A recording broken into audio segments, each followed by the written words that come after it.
tetesan air mata. Ada sekitar 10 tangisan dalam kitab Zadul Ma'ad. Nah, tangisan-tangisan yang luar biasa itu adalah tangisan yang takut karena kepada Allah Subhanahu wa taala. Enggak takut sama yang lain, takutnya hanya kepada Allah. Kita kan takut sama hamba Allah. Yang kedua apa? Ainun batat tahrusu fi sabilillah. Mata yang berjaga karena di jalan Allah. Bapak Ibu kalau bangun malam jam berapa? Salat malam. Jam 4 udah subuh ini sebenarnya itu ya. Sekali-kali kayak Imam Syafi'i itu ya. Gak tidur semalaman, berjaga di jalan Allah. Pernah enggak? Pernah. Ketika sakit ya, gak bisa tidur ya teh. Coba gak bisa tidurnya itu dinikmati untuk baca Quran. Untuk qiyamul lail, untuk berdoa. Jadi Bapak Ibu nanti besok di hari kiamat itu ada syafaat sahabat, syafaat teman. Jadi syafaat itu banyak ya. Yang terkenal kan syafaat uzma. Syafaat teman itu masing-masing itu nanti akan bisa memberi syafaat. Maka jadikanlah yang dekat tetap dekat, yang jauh jadi dekat. Caranya gimana? Dekat tetap dekat, saling berbagi gitu. Yang jauh terasa dekat, doakan. Jangan kadang-kadang kita mendoakan karena diminta atau tidak. Bagi orang yang beriman itu saling mendoakan. Idza da'a ar-rajul li akhihi bi dhahril ghaib wa qalatil malaika amin. Jadi apabila kita mendoakan walaupun enggak tahu ya, apa doakan saya doakan Bapak Ibu, enggak tahu itu. Maka malaikat pun akan mendoakan yang seperti itu. Ya, dan amin gitu. Itu ibadah, doa wal ibadah. Bapak Ibu, ini kan zamannya medsos ya, medsos. Kadang-kadang kita share yang menimbulkan dosa. Ibu-ibu biasanya di profilnya itu kan gambarnya ibu ya. Ya. Ibu-ibu sudah 70 tahun yang dipasang waktu umur 20 tahun gitu ya. Cantik sekali gitu ya. Hanya banyak yang tertarik gitu ya. Kalau itu menimbulkan fitnah, mendingan ganti aja lah. Jadi semua akan dihisab. Dia tidur dapat dosa karena waktu jaganya dia bermaksiat, akhirnya itu yang di-share itu tentu dinikmati oleh orang-orang yang sudah meninggal, itu dosanya masih mengalir terus. Karena dia itu menge-share hal-hal yang buruk-buruk gitu. Maka dulu pernah saya sampaikan, ya, ada amalan-amalan yang akan mengalir terus pahalanya, dan ini kuatkan itu ya. Di antaranya adalah man 'allama ilman, orang yang terus mengamalkan ilmu. Kita share yang manfaat lah ya. Kalau profilnya itu dia beri ganti, tapi di situ ada pesan gitu ya. Orang yang baca itu jelas gitu ya. Man 'allama ilman wa warasan nahlan itu menanam tanaman. Kemudian wa ajrun nahran itu mengalirkan sungai.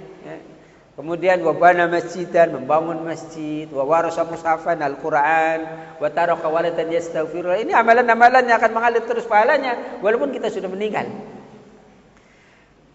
Jasad. Jadi akan dihisab. Ini kaki ini akan dihisab Bapak Ibu. Tempat hiburan yang jauh terasa dekat, masjid yang dekat terasa jauh. Nah, ini hisabnya gimana nanti kaki ini? Yang ketiga setelah umur dihisab, yang kedua adalah apa tadi? Jasad kita, fisik kita. Yang ketiga Bapak Ibu adalah ilmunya tadi. Ilmunya. Nah, yang keempat, ammalihi min aina iktasabahu wa fima anfaqahu. Hartanya dihabiskan untuk apa saja dan kemana infakkan. Nah, Bapak Ibu hadirin rahimakumullah, saya mohon doanya ini ya.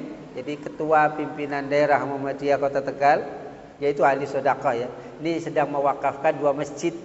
Masjid yang satu sudah jadi, masjid yang satu ini lagi ya finishing gitu ya untuk kantor pimpinan daerah Muhammadiyah Kota Tegal. Tapi Allah takdirkan kemarin meninggal dunia setelah dirawat kurang lebih ya, sekitar di rumah sakit 23 hari lah ya. Kata dokter saya itu jamaah itu ini pasien terlama di ruang ICU mandiri. Sebenarnya dia negatif gitu ya, COVID-nya negatif. Udah jelas tanggal 7 negatif, kemarin tanggal 23 negatif. Paru-parunya udah bagus, tapi jantungnya lemah, ya, dia meninggal. Ya, mudah-mudahan husnul khatimah itu ya akan. Bapak Ibu hadirin rahimakumullah, kemudian yang 4 ini akan diminta pertanggungjawaban, maka kuatkan itu hisab kita selama 1 tahun ini. Kita banyak menyanyiakan enggak? Umur kita, waktu kita disia-siakan enggak? Kemudian ini fisik kita banyak untuk ibadah apa sebaliknya? Dan ilmu kita diamalkan apa enggak? Harta kita itu di saat seperti ini masih bisa berbagi apa enggak? Nah inilah yang disebut kita takwa yang pertama itu bertobat. Tobat itu artinya kembali. Bisa enggak? Yang kedua, ya ayyuhalladzina amanu taqullaha wal tanzur nafsum ma qaddamat lighad wattaqullah. Takwa yang kedua pada ayat ini untuk yang kedua kalinya memberikan pengertian agar kita berhati-hati terhadap kemungkinan perbuatan maksiat yang bisa terjadi di kemudian hari setelah kita bertobat. Kadang kan kita gitu ya. Maka dalam angka Arab itu beda dengan huruf Arab ya Pak. Kalau huruf Arab kan abata saja khoda. Tapi kalau angka Arab abajadun hawazun hatoyun gitu ya. Sudah pada hafal belum? Kalau belum saya lihatkan ini. Nah ini angka Arab namanya. Dalam angka Arab urutannya berbeda dengan huruf hijaiyah. Itulah makna perjalanan hidup sejarah kita sebenarnya manusia. Kalau ngitungnya Bapak Ibu, alif itu angka 1, ba itu angka 2, yang ketiga itu bukan sa tapi ja, ja 3, da abajadun 4. Setelah 1 sampai 10 itu nanti lanjutannya bukan 11, 100 dan seterusnya ya, 20 dan seterusnya. Nah kita lihat ini dulu. Abajadun, abun artinya apa? Bapak. Jadun kakek. Bapaknya kakek siapa? Kita punya kakek. Terus bapaknya kakek siapa Pak? Buyut. Bapaknya buyut? Cangga. Bapaknya cangga? Nggak tahu ya. Ada enggak yang itu? Ada udek-udek, ada gerobak sente, kolnya debok bosok gitu ya sampai itu ya. Abajadun itu maksudnya bapaknya kakek siapa? Nabi Adam alaihissalam. Nabi Adam alaihissalam. Hawazun itu artinya nazala. Nazala itu turun. Turun, diturunkan oleh Allah dari surga ke bumi. Karena apa? Hatoyun, punya dosa, punya salah. Khotoyaya. Kita itu semua gitu. Gak ada orang itu suci. Kita bukan malaikat. Pasti punya dosa. Dan yang terbaik adalah kita harus bertobat. Ini namanya abajadun hawazun hatoyun. Rabbana zalamna anfusana wa illam taghfir lana wa tarhamna lanakunanna minal khasirin. Ini doa yang sangat indah dari Nabi Adam alaihissalam atas petunjuk Allah. Itu namanya kalamanun. Nabi Adam setelah berdosa diturunkan oleh Allah dari surga ke bumi, dia mengaku salah, berdoa. Doanya diterima, namanya kalamanun. Kalamanun. Tadi kan abajadun, hawazun, hatoyun, itu sudah 10 ya. Maka K itu jangan ngitung 11, tapi angka lipatannya 20, la 30, ma 40, na nun itu 50. Nanti Bapak Ibu namanya siapa? Dimasukkan angkanya. Keluarnya apa? Jangan dipasangi itu ya. Keluarnya ganjil apa genap ya. Itu nanti ada itu rumus-rumus hisab itu ya. Setelah taubatnya diterima, Allah kasih dipenuhi itu kebutuhan kita.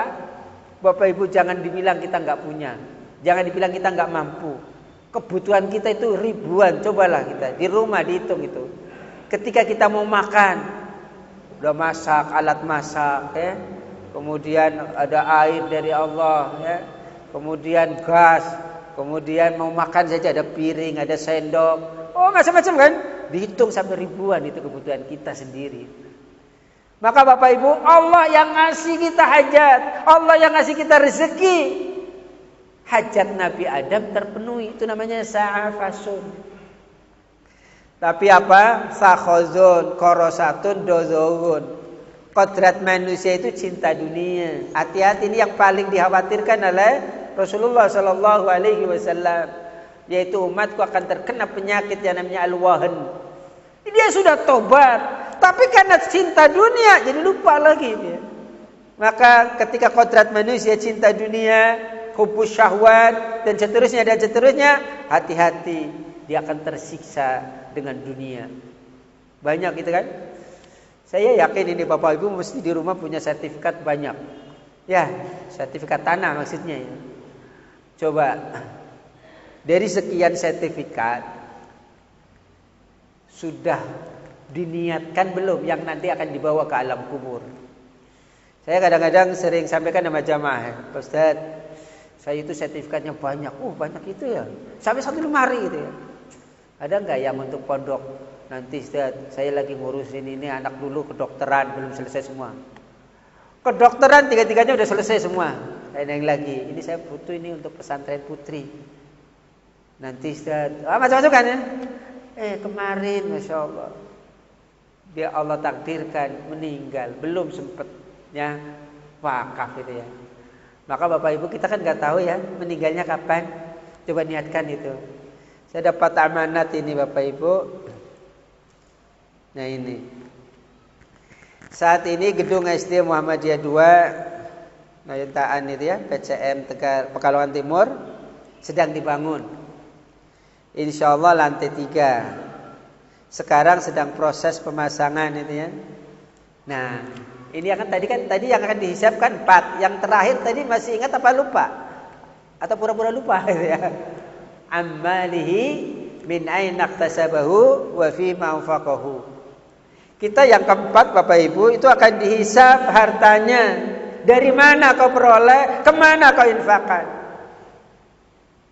Orang-orang yang sudah meninggal, yang sudah wafat, dia itu pengen dibangunkan walaupun hanya 1 menit. Mau apa? Fa'as sodaqa wa akum minas salin. Saya ingin sodaqa walaupun sebentar sedikit. Habis itu meninggal lagi. Nah mumpung kita masih hidup Bapak Ibu, berikan yang terbaik. Untuk sedekah yang terbaik gitu ya. Fatimah. Siapa Fatimah, Bu? Putrinya Rasulullah Sallallahu Alaihi Wasallam. Ada 4 wanita calon pemimpin Ibu. Pelajari itu. Yang pertama Asyah. Yang kedua Maryam. Yang ketiga Khadijah. Yang keempat Fatimah. Fatimah itu ahli sedekah gitu ya. Suatu kali ada musafir kepada Rasulullah meminta sedekah, pas Rasulullah tidak ada sesuatu pun yang dimakan aja enggak ada. Hanya dia sampaikan, wahai musafir, pergilah ke anakku Fatimah. Setelah itu datang, Assalamualaikum, Waalaikumsalam. Ya putri Rasulullah, saya disuruh oleh Rasulullah untuk kesini. Saya musafir, kehabisan bekal. Saya nggak punya baju, saya mau nggak punya kendaraan, saya pengen pulang, nggak punya uang nanti untuk bekal di rumah. Izinkan saya minta sedekah. Terang-terangan itu. Fatimah berpikir, yang dimakan juga nggak ada. Ini lagi paceklik ini. Ini dulu ya, anaknya presiden sampai paceklik. Kalau sekarang itu nggak ada ya. Bapak Ibu hadirin rahimakumullah, teringat harta yang paling dicintainya. Diambillah dari bilik kainnya, diambil. Ini hartaku satu-satunya. Mas kawin, kalung gitu ya. Ibu-ibu kalung pernikahan masih enggak? Kalau nasi nanti dikasihkan ini nih. Berkah itu luar biasa itu ya. Ini. Setelah kalung diberi, bilang Fatimah, wahai musafir, silakan ini saya sedekahkan karena saya sudah gak punya apa-apa, dijual terserahlah. Singkat cerita, bergembiralah, terima kasih musafir itu datang kepada Rasulullah Sallallahu Alaihi Wasallam. Ya Rasul, alhamdulillah saya dapat ini dari putri panjenengan. Rasulullah terenyuh, inilah anakku ini. Ada sahabat yang gak tega ini. Masa si kalungnya putri Rasulullah yang dicintainya ya begitu saja. Akhirnya datanglah orang kaya, sahabat Rasulullah, wahai fulan, itu kamu mau dijual berapa itu kalung? Ya, Ya, kalau sekarang itu sekitar taruhlah emas 1 gram berapa, Bu? Nah, taruhlah ini ya 5 juta lah gitu ya, standar 5 juta. Harganya saya jual 5 juta buat saya bekal, buat saya beli kendaraan, buat saya bekal keluarga di rumah. Udah saya beli 10 juta. Ada nggak orang-orang Pekalongan, ada orang saudara muslim ya menjual, kemudian kita nggak usah nawar tapi dilipat gandakan 2 kali? Ada nggak pernah? Halo? Kayaknya enggak ya.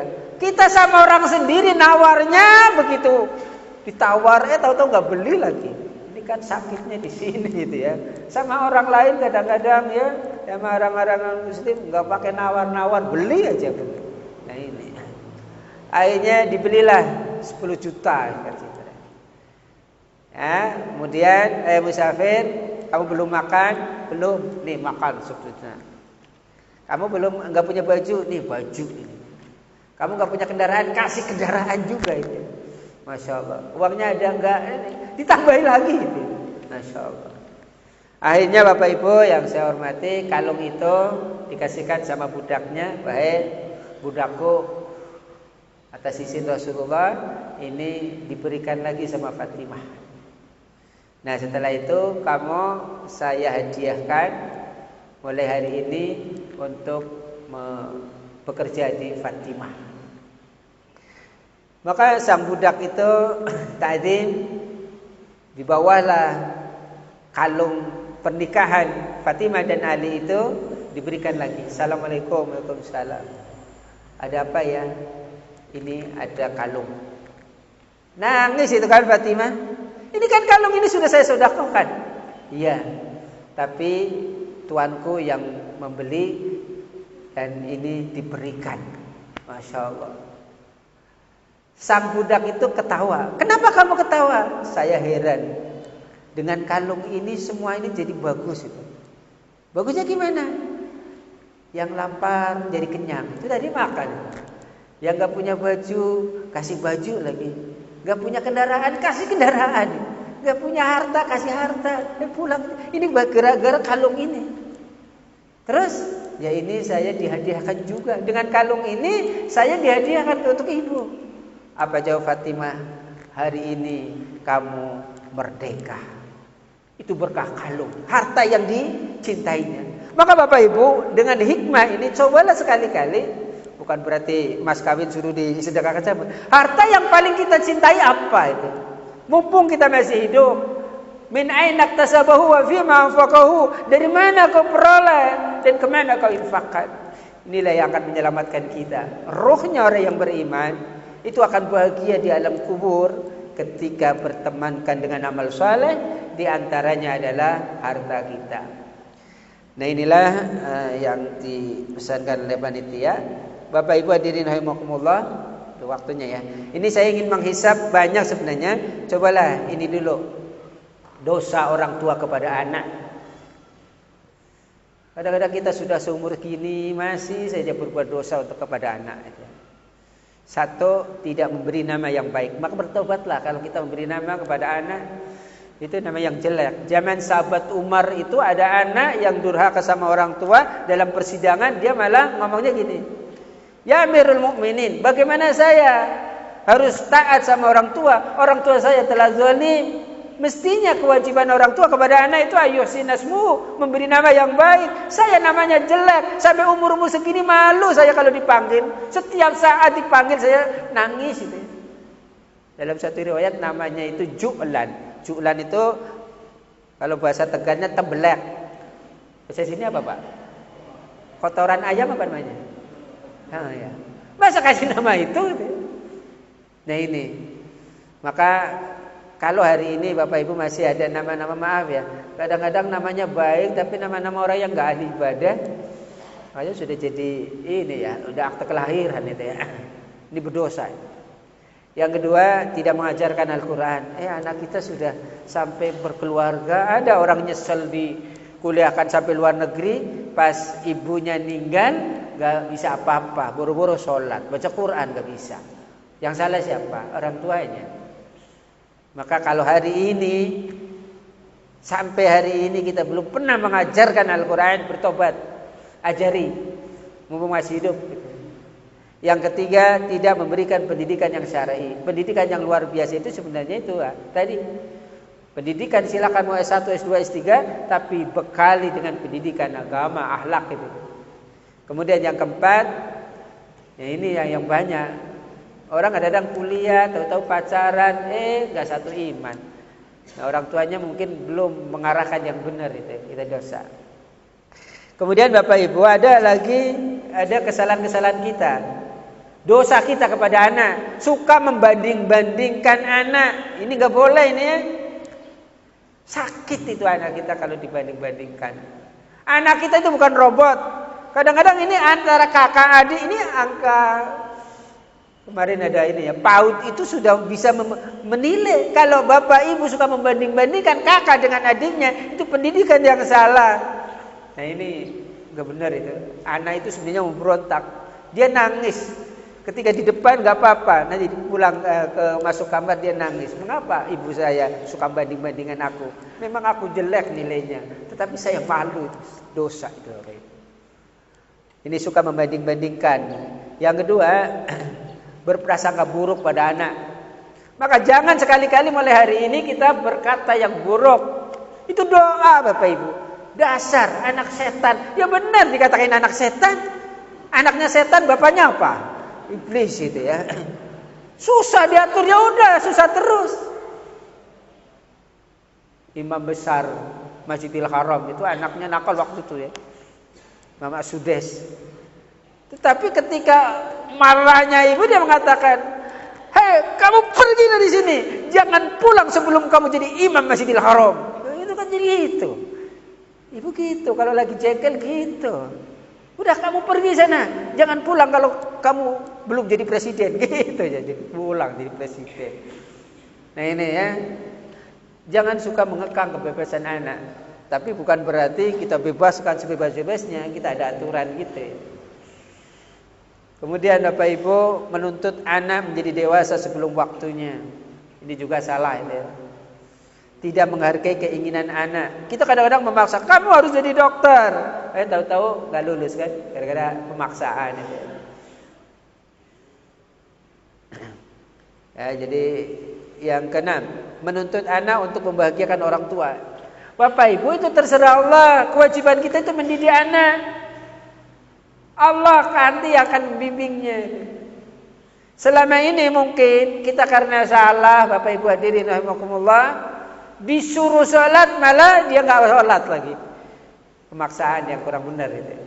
Kemudian tidak peka terhadap perasaan anak. Maka komunikasi dua arah antara orang tua dan anak sangatlah penting. Coba dimuhasabah. Selama ini kita yang 77 ini sudah benar diperhatikan atau enggak? Ini kepada orang tua kepada anak. Sekarang ada 11 kewajiban suami kepada istri saya dekat. Bapak-bapak ada 11 ini sudah dipenuhi semua belum? Coba suami-suami akhir zaman sekarang enggak sehebatnya zaman dulu itu ya. Yang pertama memberi makan. Banyak para suami-suami makan enak di warung, istrinya makannya di rumah, kasih aja tempe aja gitu. Ini berdosa itu. Kita suka traktir teman-teman gitu kan? Maka kalau kita sedang traktir teman-teman sama-sama, bagus itu pahalanya buat. Tapi ingat istri itu kewajiban suami, dibungkuslah ke rumah. Ini kan kadang-kadang makan sate di rumah, makan istrinya dikasih apa? Sate juga, tapi sate tempe gitu ya. Nah ini, dimakan. Ini masalah kecil, tapi kadang-kadang kita jadi salah juga. Memberi pakaian, suaminya pakaiannya bagus-bagus, istrinya jelek-jelek. Lah bagaimana istri kita tambah menarik? Waktu belum punya anak, istri kita cantik-cantik ya Pak. Punya anak 1, 2, 3 sudah mulai cantiknya hilang. Ini gara-gara siapa? Gara-gara suami kan. Tapi suaminya maunya enak aja gitu ya. Maka biar istri kita cantik, beri baju yang bagus lagi gitu ya. Memberi pakaian yang syar'i tentunya. Yang ketiga, memberi kasih sayang tidak menyakiti. Yang keempat, tidak menjelek-jelekan. Kadang-kadang kita Masya Allah ya, suka menjelek-jelekan istri kita di depan orang lain, itu dosa itu ya.